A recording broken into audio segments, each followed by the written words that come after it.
Hey, it's Andrew here. Welcome back to the channel where we talk about Social Security changes, the next two stimulus packages, and daily news updates as well. We've got a lot of quick updates today regarding the fourth round of stimulus checks. There is growing support in Congress to approve another round of stimulus checks, as well as the expansion of Medicare and the increase in Social Security benefits as well. So let's discuss the details in this video.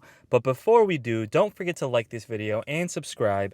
I also have a second channel, so if you could do me a huge favor, click the link that's in the description of this video, head over to my second channel and subscribe there as well. It really goes a long way in supporting my work. Okay, so with President Biden set to approve two more stimulus packages this year, he is trying to work on a bipartisan bill with Republicans.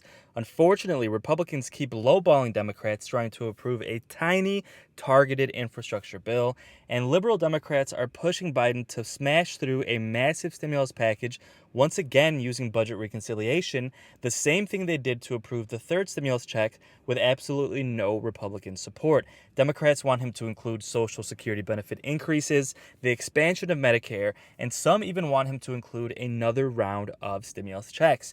Now, things are heading in the right direction. Now, I know odds are against a fourth round of stimulus checks, but now we have over 80 congressmen and women who do want another round of stimulus checks. Now, previously, we had about 70 congressmen who wanted another round of checks. Now we have over 80. So we have more and more growing support for a fourth round of stimulus checks. At the same time, economists have reported that a fourth and fifth round of stimulus checks would help to lift 12 million Americans out of poverty. And poverty is something that the Biden administration is hyper focused on. He recently gave a speech where he said that the purpose of the child tax credit, which is going to pay out monthly stimulus payments for the rest of the year, is to end childhood poverty. And that tax credit is expected to cut childhood poverty in half. At the same time, we have Democrats who are pushing to end senior poverty by increasing Social Security benefits. So it's obvious that the Biden administration is hyper-focused on increasing funding for the lower income to try and end poverty as a whole. And this study really lines up with those values. If the data shows that a fourth and fifth round of stimulus checks could lift 12 million Americans out of poverty, that is actual data which supports approving more stimulus checks. And hopefully the Biden administration will take this into account. He was recently asked about the fourth round of stimulus checks.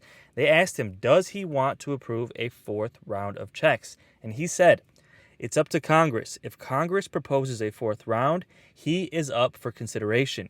Now, this is good news and somewhat bad news. On the bad end, he's not saying he wants to force a fourth round of stimulus checks. President Biden is not coming out saying that we need a fourth round, but at the same time, the good news is that if the Congress does propose a fourth round, he is open to the idea. And as I just said, we have over 80 congressmen and women who do want to pass a fourth round of checks. So with Congress getting set to put together the next two stimulus packages, we need these 80 congressmen and women to force them to include the fourth round of checks, at which point President Biden will be willing to consider it. So a lot of this is going to hinge on whether or not these 80 congressmen are willing to stand up for the American people and say, hey, we're passing two more stimulus packages this year. Let's include a fourth round of stimulus checks. So we need them to not only say that they support a fourth round of stimulus checks in principle, we actually need them to bring them to a vote in the House, at which point President Biden has said he is definitely willing to consider them. Now, at the same time, we have Democrats like Bernie Sanders who want to expand Social Security benefits as well as expand Medicare coverage. He said, healthcare is a human right, not a job benefit. A major step forward towards Medicare for all is to negotiate prescription drug prices and use the $500 billion in savings to expand Medicare to cover dental, hearing, and vision and lower the eligibility age to 55 years old. Currently, Medicare is not allowed to negotiate drug prices, which kind of seems ridiculous, right? And this has led to America paying more in drug prices than any other country in the world. And the main population who is forced to bear the burden of this are our senior population. Seniors in this country pay a ridiculous amount of money for healthcare coverage and specifically for their prescription drugs. Now, Bernie Sanders argues that if Medicare is allowed to negotiate drug prices, they can save $500 billion per year and then use that money to expand Medicare to include dental, hearing, and vision care. So that would go a long way in helping our seniors, as healthcare is one of the major expenses that seniors face in retirement. Not only that, lowering the eligibility age to 55 would allow those who retire early to get Medicare as well. A lot of people on my channel take retirement early. They retire at 62, so they get Social Security benefits, but they still don't qualify for Medicare. This would solve that problem for millions of Americans to retire at 62, get Social Security, and get Medicare coverage as well. Of course, Bernie Sanders is also fighting to include a Social Security benefits increase as well. Democrats want to include a $200 per month stimulus boost, a larger annual COLA increase, and a larger minimum monthly benefit, which promises that nobody who is on Social Security is forced to live in poverty. Now, we do have a quick update from Bernie Sanders regarding the expansion of Medicare, so let's quickly take a look and see what he had to say. Then we're going to talk about that $200 per month Social Security boost, as well as what is going on with stimulus negotiations today. Here is the story, very simple story, is that right now, for the last 55 years, since Medicare was developed in 1965, it has not included coverage for dental care, hearing aids, and eyeglasses. And I can tell you, in Vermont and all over this country, you got senior citizens whose teeth are rotting in their mouths, older people who can't talk to their grandchildren because they can't hear them because they can't afford a hearing aid, and people who can't read a newspaper because they can't afford glasses. So to say that dental care and hearing aids and eyeglasses should be a part of Medicare makes all the sense in the world. Second of all, we're going to pay for this. This is a pay for. Right now, as I think every American understands, we pay the highest prices in the world for prescription drugs. We're getting ripped off every day by the pharmaceutical industry, who in some cases charges us 10 times more for the same drug that's sold in Canada or in other countries. So what we want to do is what the American people want to do. We want to negotiate prescription drug prices with the industry through Medicare. When you do that, you save about $500 billion, and that can cover the cost of dental care, eyeglasses, and hearing aid under Medicare, as well as lowering the eligibility age to 60. That's what we have to do. We have a pay for that. So honestly, it's really sad with seniors who have paid taxes their entire lives, worked their entire lives, and now they can't hear because they can't afford a hearing aid. They can't see because they can't afford vision care. I mean, they can't even really eat without feeling pain because they can't afford dental care. This completely unacceptable. And guys, let me know in the comments if you agree. For Medicare not to cover these things, not to cover vision, hearing, dental care, it's completely unacceptable, especially when you take into account the fact that people on Medicare have paid taxes their entire lives. And all that Bernie Sanders is saying is that if we allow Medicare to negotiate with pharmaceutical companies to pay less for prescription drugs, we can use those savings, not only including dental, vision, and hearing care, but also lowering the Medicare age, which would help millions of Americans get the health care they deserve. Now, a lot of people have argued, specifically pharmaceutical companies, that the reason they charge so much is because they have a high-risk business at which they spend a lot of money on research and development, and they need to charge a lot of money to justify that risk. Well, that, folks, has been proven to be a fallacy, and it's been proven that the majority of profits from pharmaceutical companies are actually not used on research and development. The minority of profits are used on research. The majority of profits are used to fund money into multiple avenues that will actually further increase profits and further increase the stock share price and bonuses for CEOs, which already make millions. Now, this video does a really good job of illustrating the fact that the minority of money is spent on research and the majority of money is spent on buying back stocks, which artificially inflates stocks. It enriches shareholders and it enriches the CEO by giving them a larger bonus. And this woman here, Katie Porter, she actually interviewed the CEO of AbbVie, one of the largest pharmaceutical companies, and really pushed him into a corner and really illustrated the fact that these profits are completely unjustifiable, and they are just using these profits to further increase their profits, not on research, which means that the American people are being grossly overcharged for medications. And yes, seniors are bearing the brunt of this issue. So let's take a look and watch this interview. It does a really good job of highlighting the fact that this money is being spent in a very terrible way, and for that reason, Americans are being overcharged. Mr. Gonzalez, how much did AbbVie spend on litigation and settlements from 2013 to 2018?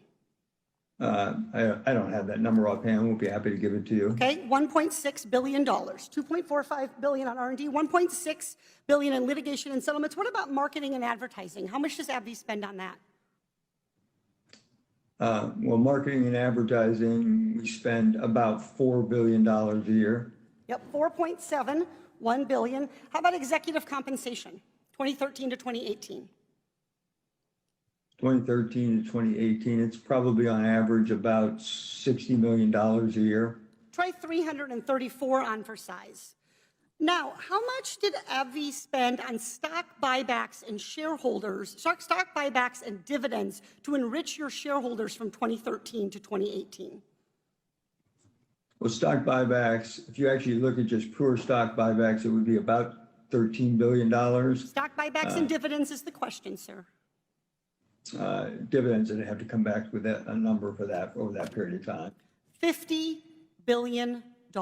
My God, look at that illustration on your screen. Research and development, that little pink circle on the left-hand side, is dwarfed by stock buybacks and dividends, which is also being dwarfed by marketing and advertising, as well as compensation for CEOs. So guys, the fact that pharmaceutical companies are saying that we need to charge you so much to justify the research and the risk of developing these medications is simply not true.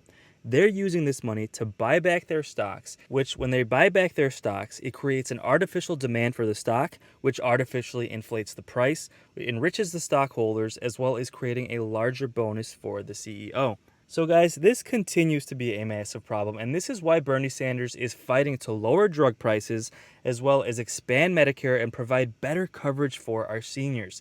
So guys, let me know your thoughts on that in the comments below. And Bernie is fighting to have this included in either the infrastructure plan or the American Families Plan. Now, at the same time, Democrats have wanted to include a $200 per month Social Security boost. Now, currently, we're not sure exactly when that could happen, but the best chances of having them done would be in one of these two stimulus packages. So let's see exactly where negotiations stand today.